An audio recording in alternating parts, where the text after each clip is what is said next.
Ini semua sudah diguyur dengan politik gentong babi berupa dana insentif, bantuan sosial, dan lain-lain. Sehingga tiba-tiba di hari penghitungan input data, meledaklah suara seorang calon presiden 02. Sehingga secara psikologis politik, dia sudah dinyatakan menang. Padahal itu multiple kecurangan. Saya tidak bisa menerima kecurangan ini karena yang ditipu bukan saya sendiri. Jutaan masyarakat Indonesia sedang ditipu. Itu ada bukti rekamannya, Bang. Pak Presiden sebagai intelektual dader, pelaku utama kasus ini, berhentilah. Anda sedang memperlihatkan betapa buruknya Anda. Adalah orang-orang yang terlibat melahirkan monster ini.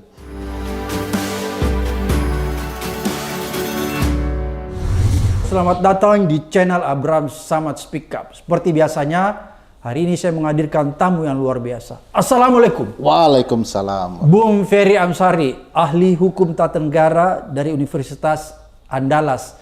Dan juga salah satu pemeran film dokumenter Dirty Fort yang membuat se-Indonesia jadi heboh. Dan ujung-ujungnya Bang Ferry, Bang Uceng, dan Mbak Bivitri ini dilaporkan ke Bareskrim.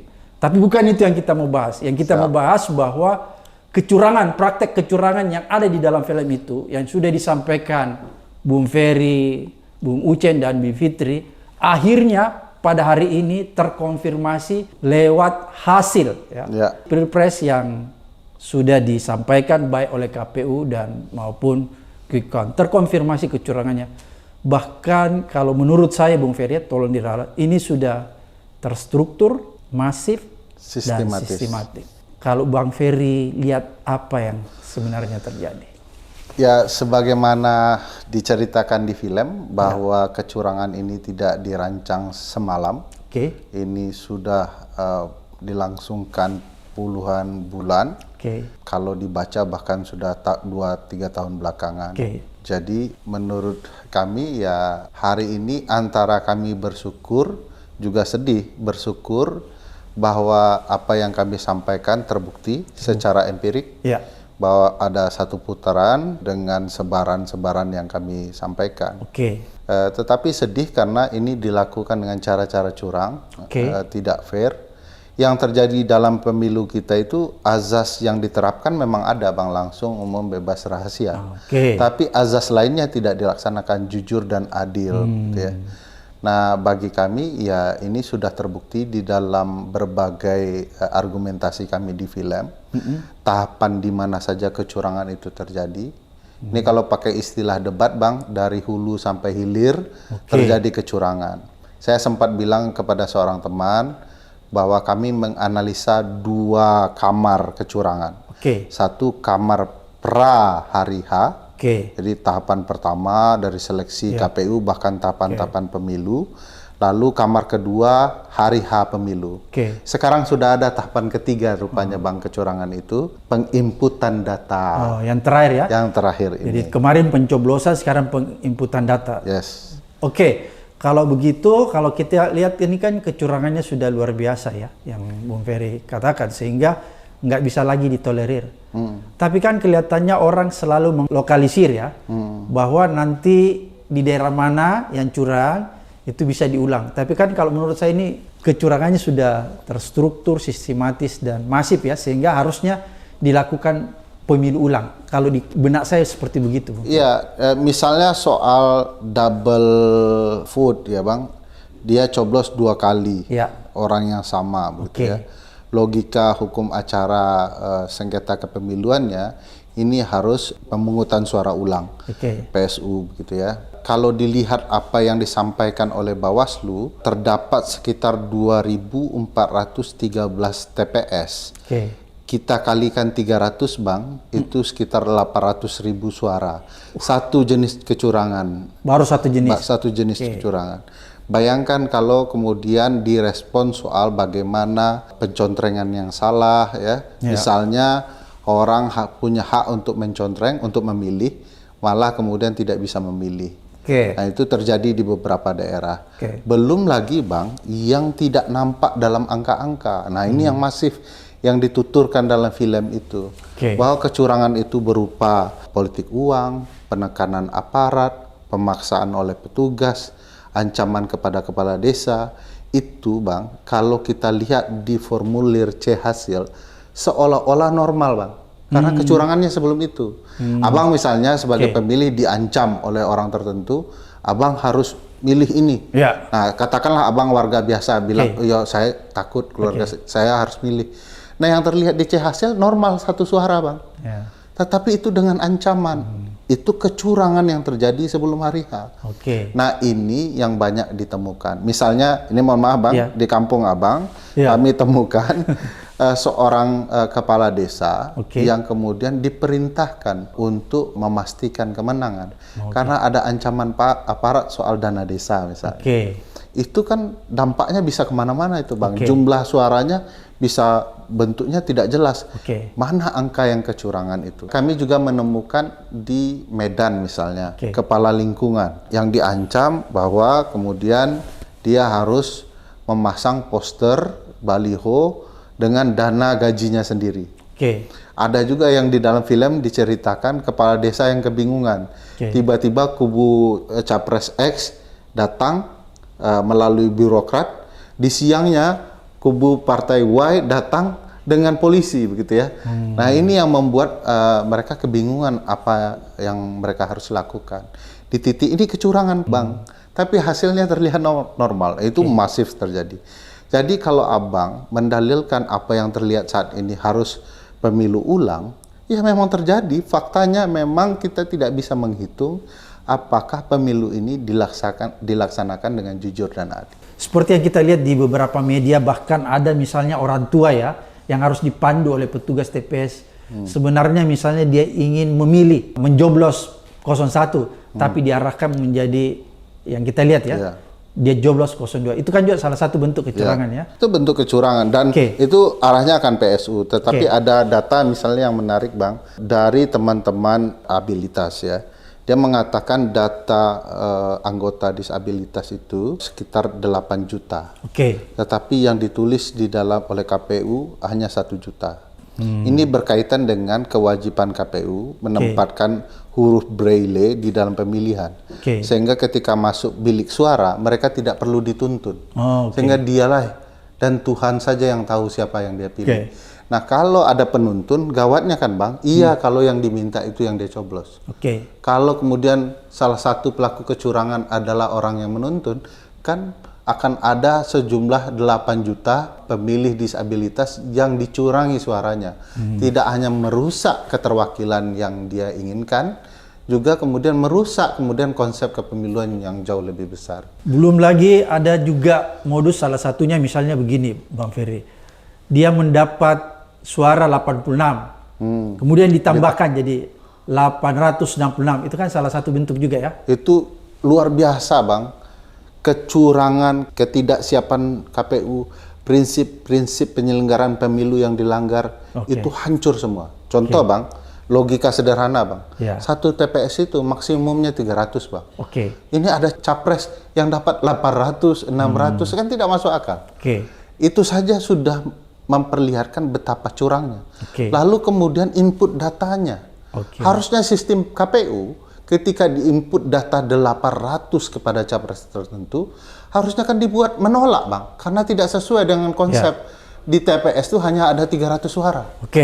Nah, ini kok bisa KPU menerima sistemnya yang tidak masuk akal itu? Artinya KPU membuat algoritma yang membiarkan kecurangan terjadi, sehingga tiba-tiba di hari penghitungan input data meledaklah suara seorang calon presiden sehingga 02 sehingga secara psikologis politik dia sudah dinyatakan menang padahal itu multiple kecurangan.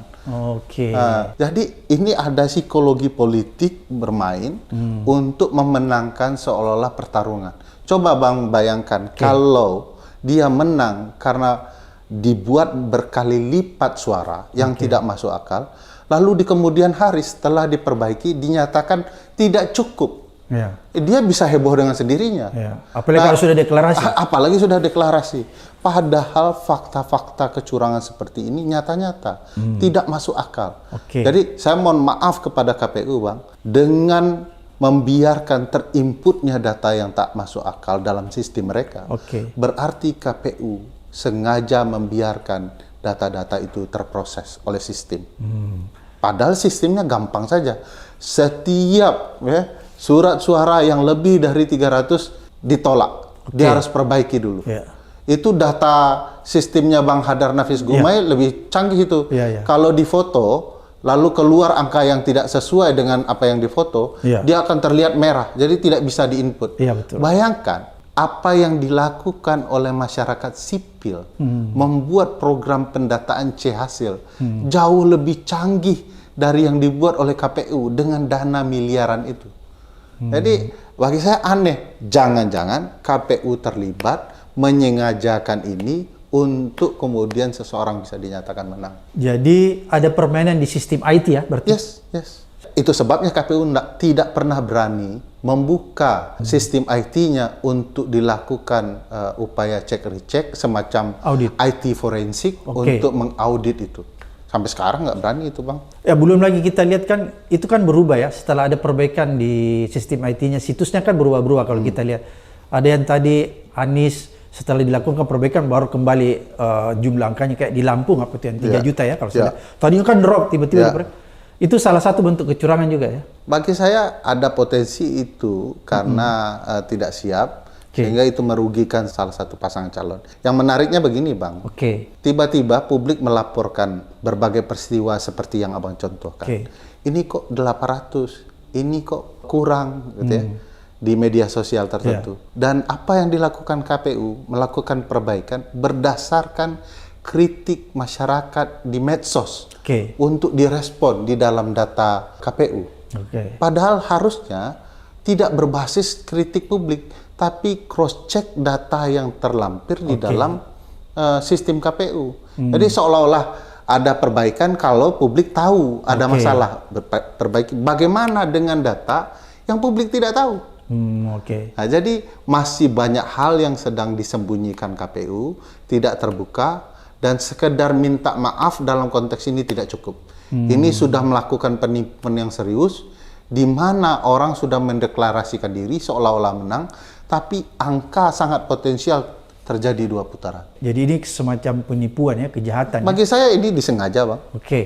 Bu Ferry, kalau begitu, kalau saya lihat apa yang sudah terjadi ini kan, kita bisa melihat bahwa sebenarnya memang ada sesuatu yang dirancang di KPU, sistem IT-nya yang mungkin itu terkonfirmasi dengan kampanye yang selama ini digaungkan 1 putaran. Kalau kita melihat sistem IT-nya kan tadi ya. Tapi rupa-rupanya ya namanya kejahatan itu kan nggak pernah sempurna ya, ada saja. Oleh karena itu, kalau misalnya ini terus terjadi, Bung Ferry ya, nanti kan pada akhirnya akan ada yang namanya real count kan. Apakah misalnya real count yang akan dikeluarkan oleh KPU, kita bisa menerimanya? Padahal kita sudah tahu dengan sangat jelas bahwa sistem IT dia itu adalah sistem IT yang bisa diatur-atur. Buktinya tadi yang Bung Ferry katakan. Apakah kita bisa menerima real count nanti yang disampaikan oleh KPU itu? Saya harus bawa ke personal saya. Saya pribadi sulit menerima. Bagaimana proses yang sudah bertahun-tahun punya masalah tidak diperbaiki sampai hari ini. Dan kita baru tahu betapa rusaknya sistem KPU di hari H. Kita merasakan bagaimana proses penginputan yang buruk, data yang kemudian tidak bisa tergambar dengan jelas, dan KPU seolah-olah ya mencoba mengikuti data quick count, bukan kebenaran apa yang terjadi di TPS. Nah ini bagi saya problematika, Bang. Bagaimana saya bisa percaya? Kalau jangan sampai kita dibuat atau disudutkan demi kemudian negara dalam keadaan aman, bahwa berjiwa besarlah untuk menerima hasil. Saya tidak bisa menerima kecurangan ini karena yang ditipu bukan saya sendiri, tetapi jutaan masyarakat Indonesia sedang ditipu. Kalau mau kasar, tidak hanya pemilih yang ikut, seluruh rakyat Indonesia sedang ditipu. Dipertontonkan proses penyelenggaraan yang buruk, yang tidak profesional. Padahal prinsip penyelenggaraan pemilu menurut pasal 3 Undang-Undang Pemilu profesional. Bagaimana kita bisa bilang input data itu profesional? Bagaimana bisa KPU menggelar sebuah hajatan besar, malah banyak orang yang tidak bisa memilih? dari awal KPU tidak pernah mengumumkan secara serius bahwa ada mekanisme tertentu agar orang tetap bisa memilih. Misal contoh Bang, saya ini kan orang merantau gitu Bang. Potensi KTP saya masih di Padang. Sama kita ini. Nah, sama kita ya, kan. di Makassar.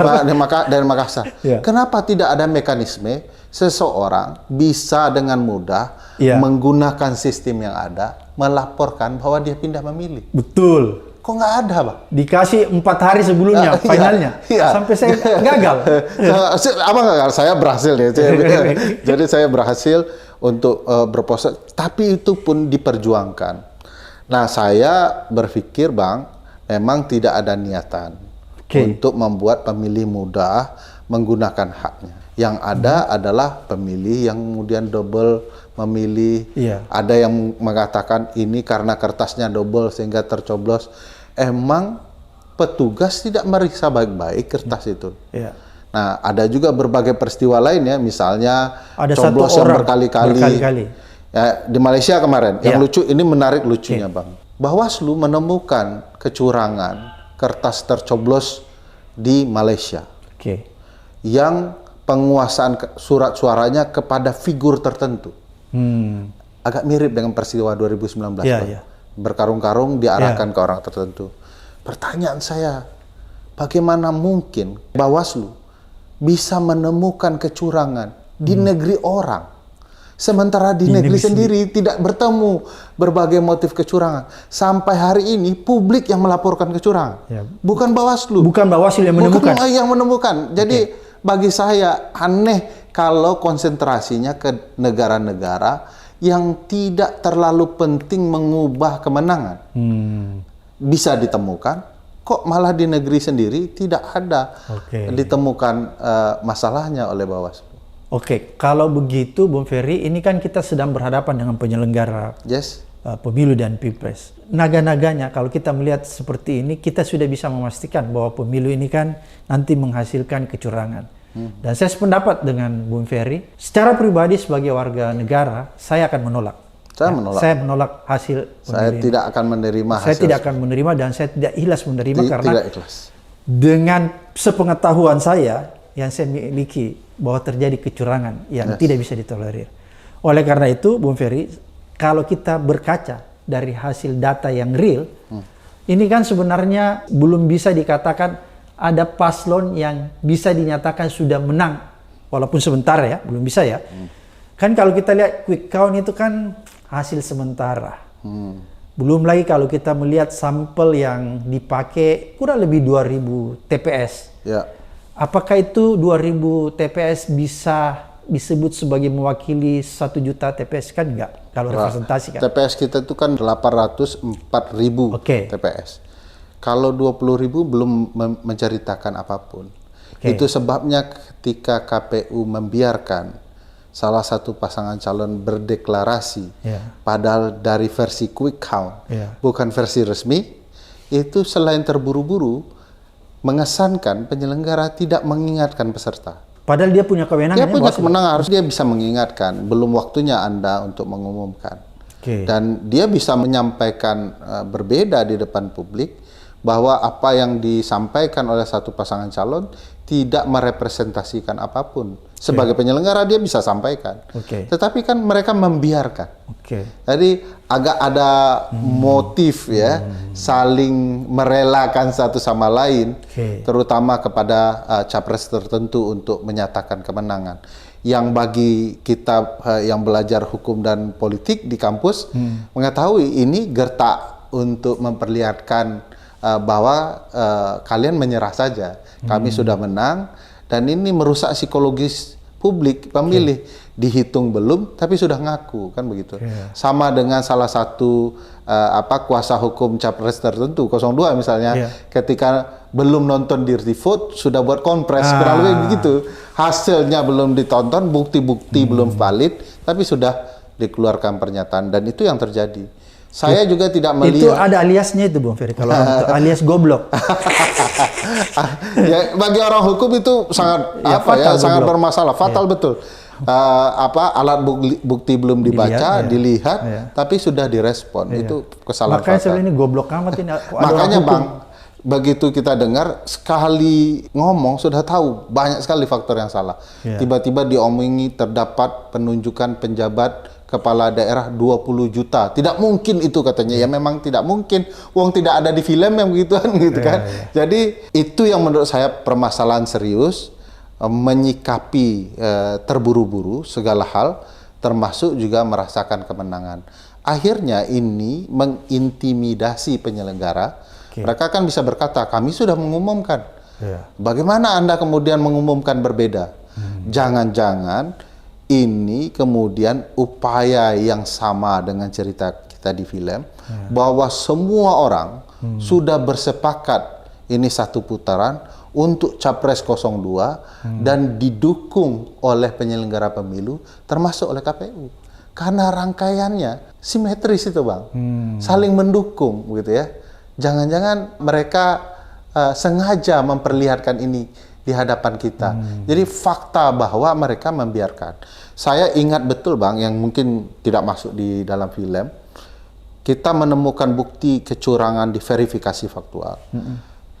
Pimpinan KPU berpidato di hadapan seluruh penyelenggara pemilu di daerah. Kalian ikuti saja kami. Maksud mereka kecurangan verifikasi faktual pendaftaran partai peserta pemilu. Sebab Bawaslu dan DKPP sudah bersama kami. Itu ada bukti rekamannya, Bang. Jadi kecurangan berjamaah seluruh penyelenggara pemilu, KPU, Bawaslu, DKPP. Jadi abang jangan heran, Bang, kalau KPU berkali-kali melakukan pelanggaran, diberi sanksi berkali-kali, sanksi peringatan keras terakhirnya berkali-kali, tapi nggak berhenti-berhenti. Jadi aneh sekali, Bang. Itu sebabnya kami bilang, ini rangkaian yang tidak putus dengan berbagai peristiwa kecurangan yang kita sudah buktikan dulu-dulu. Jadi ini tidak berdiri sendiri kecurangan ini, Bang. Untuk menyukseskan satu putaran dan calon 02 yang kebetulan di dalamnya ada anak presiden. Berarti kalau Bung Ferry mau mengatakan kalau data real sebenarnya yang terjadi di lapangan itu memperlihatkan bahwa 02 belum menang, kan? Kalau dilihat dari data berlipat-lipatnya ya, dari jangan pakai datanya KPU nih, Kak. Ya, saya tidak melihat ke arah itu. Misalnya pengaduan dari berbagai pihak ya di daerah bahwa selalu kampanye 1 dan 3 itu marak sekali. Sementara 2 lebih banyak tidak turunnya karena kecapean atau sepinya lapangan. Jadi sebabnya saya percaya ini semua sudah diguyur dengan politik gentong babi berupa dana insentif, bantuan sosial dan lain-lain itu untuk kemudian merusak mindset orang. Ini bentuk kecurangan, Bang. Jadi uang negara dipakai untuk menguntungkan pasangan calon tertentu. Ini juga kecurangan yang menurut saya masif terjadi. Abang harus ketahui dana bansos per 2023 yang digucurkan paling banyak 4 bulan menjelang pergantian tahun, artinya dekat pemilu, itu semuanya per tahun itu 440-an triliun. Dan kemudian ditingkatkan di 2024 dan sebagian dikucurkan menjelang Februari. Padahal 2023 dikucurkan akhir tahun, ini dikucurkan di awal tahun. Apa tujuannya? Yang menjelang pemilu itu. Dana BLT, Bang, dirapel di bulan awal Februari. Jadi ini kecurangan yang sudah terlihat, hanya kita tidak sedang mengakui kebenaran apa yang dilihat oleh mata kita. Kita mencoba, para pendukung Pak Jokowi dan Pak Prabowo ya, mendenial kebenaran ini hanya karena cinta kepada calonnya. Padahal kalau mereka mau jujur soal pertarungan yang fair, mereka sudah tahu ini tidak fair gitu ya. Wasit sudah berpihak, dana negara sudah berpihak, aparat sudah berpihak, lalu kita dipaksa untuk menerima kecurangan yang begitu telanjang di depan mata. Denial of justice. Denial of justice. Bung Ferry, saya mau kembali ya. Kemarin kan Bung Ferry jelaskan tentang ada beberapa PJ gubernur, PJ bupati, itu ada di sini yang buat heboh ya. Berapa jumlah daerah? Apakah itu kemarin terkonfirmasi bahwa seluruh daerah tempat yang PJ Gubernur maupun PJ Bupati atau Kota, itu semua dimenangkan oleh paslon nomor 2. Kalau itu mudah dijawab, Bang. Oke. Jadi mudah menjawabnya begini, apa yang keluar di data quick count, semua wilayah di Indonesia biru muda. Sesuai dengan jalur peta yang kita jelaskan, baik di PJ Gubernur maupun Wali Kota Kabupaten. Hanya beberapa daerah yang sudah diprediksi perlawanan agak lebih terengginas ya, karena memang publik ikut mengawasi proses. Nah, 4 daerah kalau saya tidak salah, 4 provinsi itu memang tidak akan signifikan mengubah apapun dari cerita kami di film itu. Karena semua memang wilayah sedang dipaksakan menang. Itu sebabnya kami cerita, ini tidak mudah sampai 50% lebih, karena dibutuhkan sebaran yang sungguh-sungguh untuk itu. Contoh kasus Pak SBY. Dan itulah yang dilakukan oleh orang-orang ini. Dan sekali lagi dengan tidak bermaksud sombong diri akademik, saya mengatakan film itu belum mampu dibantah oleh pihak-pihak tertentu soal kebenarannya. Oke, berarti terkonfirmasi ya daerah-daerah itu. Bagaimana dengan daerah yang baru dimekarkan? Terkonfirmasi juga? Terkonfirmasi juga, Pak. Dan kemudian inilah yang dijadikan sampel oleh quick count ya, daerah-daerah tersebut ya? Iya. Oke, kalau begitu berarti quick count ini cukup terlibat menipu kita juga ya? Quick count hanya mencoba melihat data di atas kertas. Mereka tidak melihat kebenaran di balik kertas. Nah, itu problematikanya. Kebenaran kertas dengan kebenaran realistis yang berupa keadilan itu tidak diungkap di dalam quick count. Ya, dia cuma lihat di laptopnya ya? Di laptop. Berarti angka-angka itu bisa jadi juga sebenarnya kalau kita mau selidiki lebih jauh, mungkin juga tidak diambil dari TPS-TPS yang kita perkirakan bahwa ada 2020. Mungkin enggak kan? Atau boleh dikatakan mungkin TPS-TPS siluman? Harusnya teman-teman quick count segera menceritakan metodenya. Dan kita bisa tahu apakah mereka ngambil sampel benar atau tidak. Kita juga bisa bertanya, kenapa sampel TPS ini tidak dipakai? Kenapa yang ini? Kenapa yang harus ini? Gitu ya. Nah, sejauh ini saya tidak melihat ada teman-teman quick count yang mengumumkan atau menjelaskan metode ilmiah yang mereka pakai dan sampel mana saja yang mereka gunakan untuk itu. Jadi mungkin mereka sendiri yang harus menjawab, Bang, kalau untuk fair ya, menjelaskan metodenya. Kalau begitu berarti bisa dipastikan bahwa hasil di quick count itu 100% tidak bisa dipercaya. Kalau saya, secara hukum kan tidak boleh dipercaya, Bang. Secara hukum mereka tidak bisa digunakan. Problematikanya adalah bahwa di balik bisnis quick count ini, mereka tentu saja punya keinginan menyukseskan calon tertentu. Ya. Tidak sedikit memang teman-teman pollster ya, yang baik, yang jujur, tetapi kan lebih banyak yang dipertanyakan.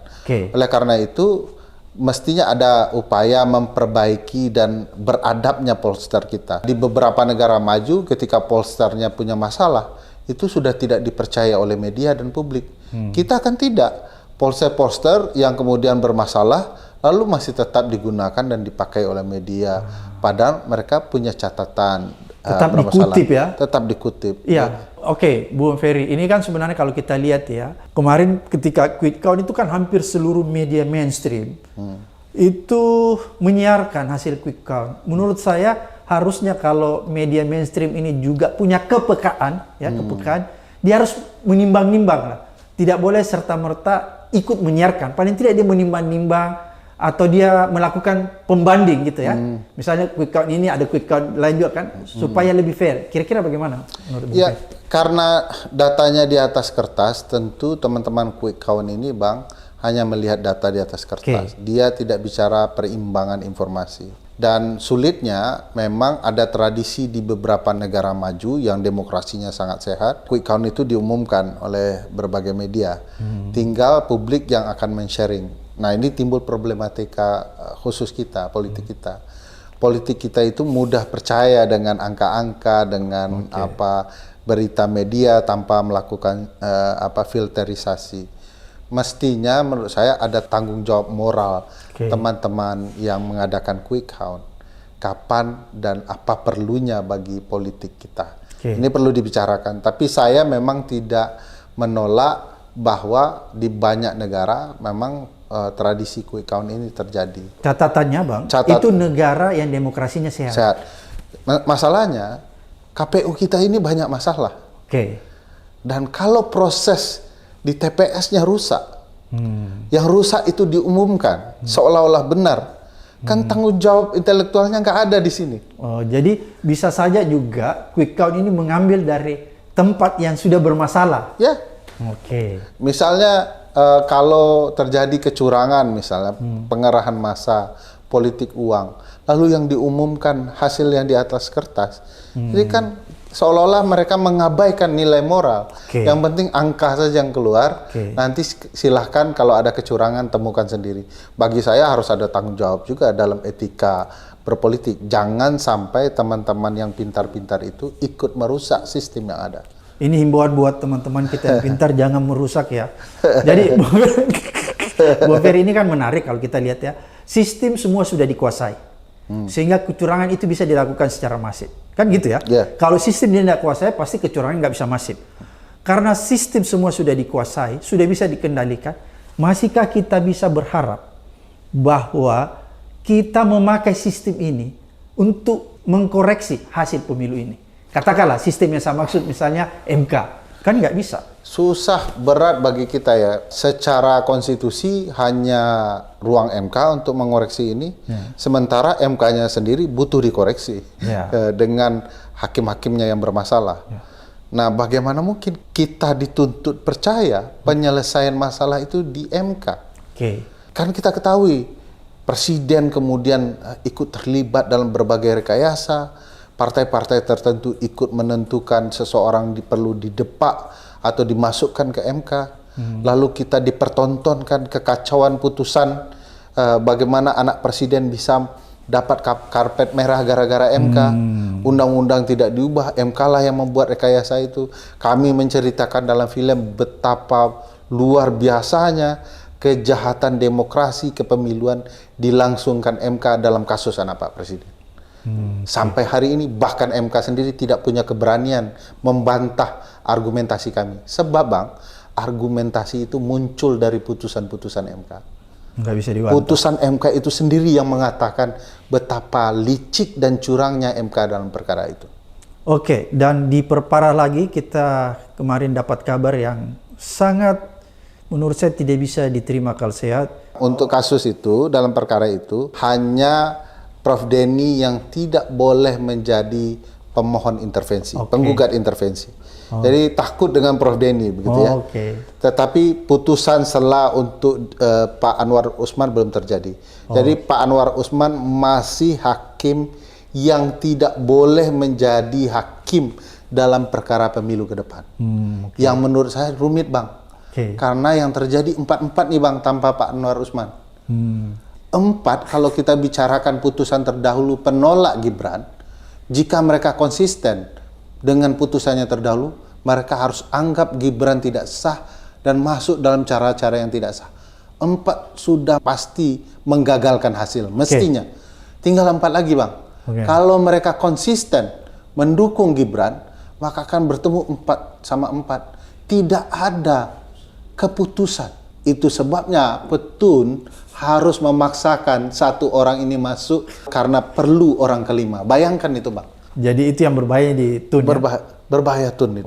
Walaupun belum diputuskan tapi sudah bisa Tapi bisa dicium aromanya akan ke sana. Kalau begitu, Bung Ferry, kalau misalnya semua sistem yang tersedia buat kita untuk melakukan koreksi tidak bisa lagi digunakan karena sistem-sistem ini dikuasai oleh rejim, oleh kekuasaan, apa yang harus kita lakukan? Apa yang rakyat harus lakukan? Haruskah revolusi rakyat melawan kecurangan pemilu? Saya pikir revolusi damainya menarik kalau digaungkan. Karena begini Bang, sesak dada kita kalau bicara betapa kacaunya dan ada rasa ingin chaos di tengah masyarakat. Tapi yang membuat sesak adalah apapun upaya memperbaiki sistem, kalau itu jatuh korban bagi masyarakat kecil, kita yang rugi Bang. Rakyat kita belum tentu memenangkan kebenaran, tapi mereka bersimbah darah, luka-luka atau dipenjara gara-gara itu. Yang saya ingin sadarkan terlebih dahulu sebelum cerita lanjutannya, bahwa pelaku curang berhentilah. Oh, dihimbau secara moral ini? Ya, Pak Presiden sebagai intelektual dader, pelaku utama kasus ini, berhentilah. Anda sedang memperlihatkan betapa buruknya Anda. Dan harus kita akui, rakyat Indonesia termasuk saya, entah siapa lagi, adalah orang-orang yang terlibat melahirkan monster ini. Yang kata Bang Zainal Arifin Mokhtar, langsung atau tidak langsung kita terlibat melahirkan orang yang bernama Jokowi. Dengan misalnya tidak mengatakan bahwa dia harusnya tidak bisa menjadi presiden. Waktu itu mungkin banyak di antara kita diam, gitu ya. Mungkin kita tidak bicara mengabaikan bahwa dia yang mematikan KPK, lalu kita tidak menolaknya. Kita membiarkan. Kita membiarkan. Kita langsung atau tidak langsung melahir. Jadi Pak Jokowi, berhentilah Anda. Kedua, anaknya kalau memang punya kesadaran dengan Pak Prabowo bahwa Anda menang dengan cara-cara yang tidak sah, dan itu terlihat dari apa yang terjadi di lapangan. Berhentilah. Sebelum timbul kesadaran publik, mereka akan bersatu padu menegakkan kebenaran. Apa yang mereka yakini bahwa ini telah merugikan mereka. Publik harus tahu, dana bansos yang besar-besaran itu diturunkan di pemilu, suatu saat akan mengorbankan korban-korban ekonomi yang timpang, keburukan dalam menjalankan bernegara, karena uang sudah dipakai semua, Pak. Suatu saat kita akan menderita oleh karena itu. Nah, sebelum kesadaran ini timbul dan akhirnya membuat keributan yang mungkin tidak sehat, maka berhentilah orang-orang ini untuk mengorbankan orang lain, termasuk demokrasi kita. Sampai di sini saya mau mengatakan, berhenti kita dulu di tahapan ini. Kecuali mereka akan memaksakan berbagai hal, kita harus tuntut bahwa pelaku politik kita tidak boleh berdiam diri. Jangan jadikan masyarakat jadi aktor yang nanti akan berkorban untuk kepentingan politik mereka. Mereka harus maju ke depan sebagai oposisi untuk terus bicara soal kecurangan ini. Sekarang, jadi jangan rakyat. Jangan rakyat saja. Artinya Bung Ferry mau katakan bahwa seharusnya para politisi yang ada di Senayan yang punya kewajiban itu yang harus melakukan upaya-upaya pemaksulan. Ya, misalnya PDIP, Pak. Sekarang masih jadi pemenang pemilu loh dalam pemilu. Mereka harus berani bicara, tidak sekedar bilang oposisi. Kalau memang ini patut di-impeach, ya impeach dong. Kalau kemudian mereka membiarkan ini, mereka itu kayak menunggu publik untuk bicara lebih marah lagi. Kan kesan yang mereka bergantung secara politik kepada kehendak dan amarah publik. Harusnya mereka lah yang ke depan dan publik bisa tahu siapa yang mereka harus dukung. Nah, menariknya dalam berbagai catatan sejarah, PDIP itu kalau jadi oposisi cukup tangguh dan berpihak kepada publik. Nah, kita mau nunggu ini peran PDIP. Jadi Bung Ferry ini sangat berkeinginan PDIP jadi oposisi, ya? Kan pemenang. Dan mereka sudah ditipu oleh orang yang bernama Jokowi, oleh Gibran yang merupakan kadernya. Yang kita cerita, mana ada di dunia presiden dari partai X majuin calon presiden dari partai Y. Jadi pengkhianatan apalagi yang kurang bagi PDIP. Bagi saya sudah jelas dan merusak sistem, mereka harus bicara. Maka kita menghimbau PDIP jangan diam. Jangan diam. Kalau memang bisa mengimpeach, lakukan. Lakukan. Jangan menunggu rakyat. Jangan menunggu rakyat saja. Rakyat juga harus tetap bergerak dan memperhatikan, tetapi partai-partai juga harus terdepan dalam hal ini. Berarti rakyat, kampus, guru besar yang selama ini melakukan gerakan moral itu tetap harus melakukan terus, ya? Karena ini sudah parah. Bagi saya tidak boleh guru besar satu waktu berteriak nyaring, di lain waktu mendem gitu ya. Jadi saya melihat banyak guru besar yang patut dijadikan contoh. Suara mereka terus nyaring dan mudah-mudahan ini selaras dengan kubu oposisi, dengan masyarakat lainnya untuk memastikan kebenaran bisa ditegakkan. Bung Ferry, kalau kita lihat ini kan kecurangan luar biasa. Apakah Bung Ferry bisa menyimpulkan bahwa kecurangan pilpres kali ini dan pemilu ini adalah kecurangan paling sadis dalam sepanjang sejarah pemilu kita. Ya, saya tidak melihat peristiwa yang sama di pemilu sebelumnya. Kalau ini kan paket komplit, menyederhanakan penjelasan paket komplit itu, di dalam hasanah kecurangan ini Bang, ada ayah, ada paman, ada ibu, ada anak, ada adik, ada adik ipar, komplit semua untuk menjelaskan hampir di seluruh lini penyelenggara, aparat, peserta, keamanan, semua terlibat. Cukup dengan menggambarkan bagaimana dominasi keluarga ini dalam sistem hukum kita yang rusak di alam demokrasi kita. Keluarga siapa itu? Keluarga Pak Jokowi. Ada Pak Jokowinya, ada menterinya, ada anaknya, ada ibunya, ada adik iparnya, ada adiknya sendiri. Lengkap, Bang. Kalau begitu, kalau Bung Ferry lihat memang kecurangan pemilu kali ini adalah yang paling buruk dalam sejarah pemilu. Penjelasan begitu terlibatnya secara masif keluarganya itu sudah menjelaskan betapa buruknya pemilu kita. Bahwa demokrasi kita seolah menjadi milik keluarga tertentu. Kalau mau diceritakan betapa buruknya, tidak pernah terjadi kecurangan. Lebih buruk daripada Orde Baru ya? Dibandingkan Orde Baru. Orde Baru masih milih teknokrat, Bang, dalam banyak hal. Kalau ini lebih banyak memilih para penjilatnya. Saya mau menjelaskan, kecurangan di 2019 terjadi di titik-titik tertentu tanpa komando nasional. Hari ini, penyelenggara pemilu mengomandoi kecurangan untuk terjadi di seluruh wilayah nasional. Berbagai cerita di film itu, Dirty Vote, dijelaskan ada satu partai untuk bisa jadi peserta pemilu dikoordinir oleh KPU RI untuk melakukan kecurangan oleh bawahannya di bawah di 34 provinsi. Supaya bisa diloloskan? Diloloskan. Bayangkan kalau itu juga dilakukan di dalam hari pencoblosan. Untuk partai-partai tertentu. Untuk capres-capres tertentu. Jadi, tidak pernah terjadi kecurangan terorganisir. Dilakukan dari pusat hingga ke kota-kota, kabupaten, kecuali tahun ini. Tidak pernah terjadi kecurangan proses penyelenggaraan pemilu dalam konteks ini yang mau saya sebut dalam kampanye yang melibatkan presiden, satuan pemerintah tertinggi, hingga satuan pemerintah terendah yang namanya kepala desa. Semuanya, ada menteri di sana, ada penjabat gubernur di sana, ada bupati wali kota di sana, hingga aparatur desa. Kalau begitu kita berandai pemilu nanti atau pilpres nanti yang dihasilkan dari praktek kecurangan akan menghasilkan pemimpin yang tidak kredibel. Apa konsekuensinya? Konsekuensinya negara, Bang. Kita sistem presidensial, presiden kita itu kepala negara, kepala pemerintahan. Dalam adab konstitusional pemerintahan presidensial, presiden itu adalah raja yang dibatasi konstitusi.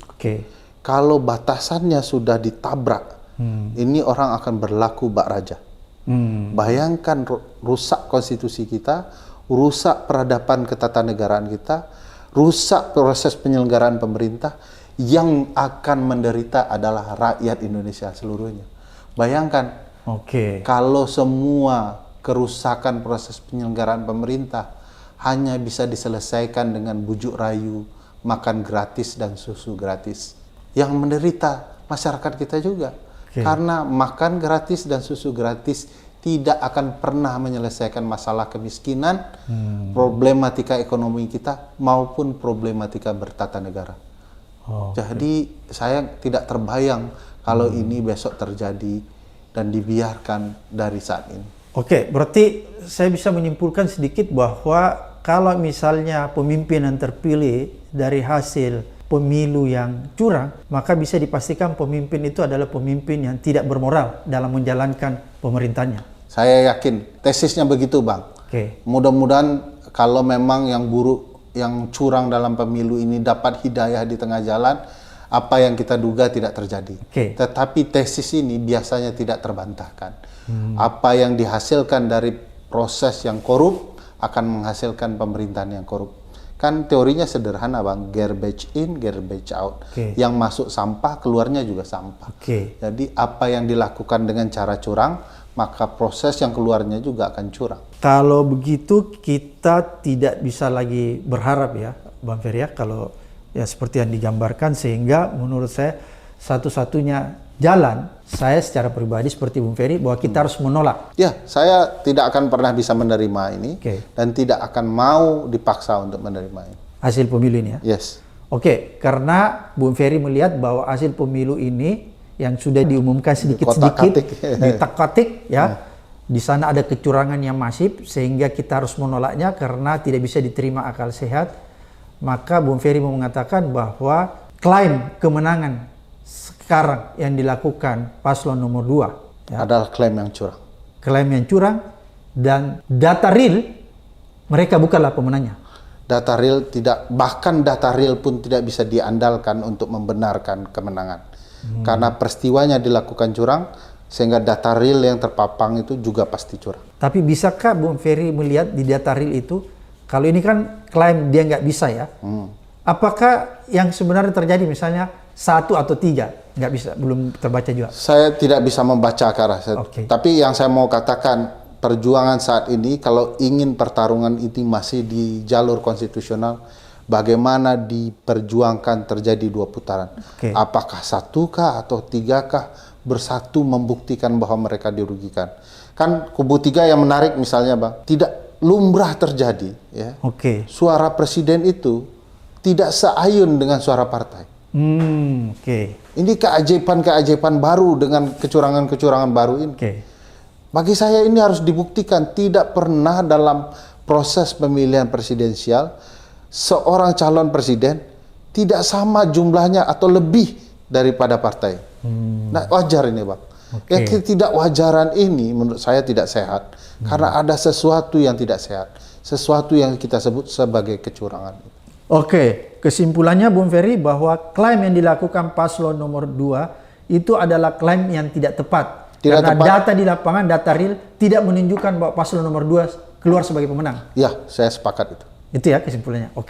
Terima kasih Bung Ferry. Apa yang disampaikan ini membuka mata kita lebar-lebar. Akhirnya melihat bahwa ternyata klaim atau quick count yang sudah dirilis sedemikian rupa, sedemikian luas, yang menyatakan bahwa paslon nomor 2 keluar sebagai pemenang adalah data yang tidak benar dan tidak dapat dipertanggungjawabkan. Sampai ketemu di episode berikutnya di Abraham Samad Speak Up.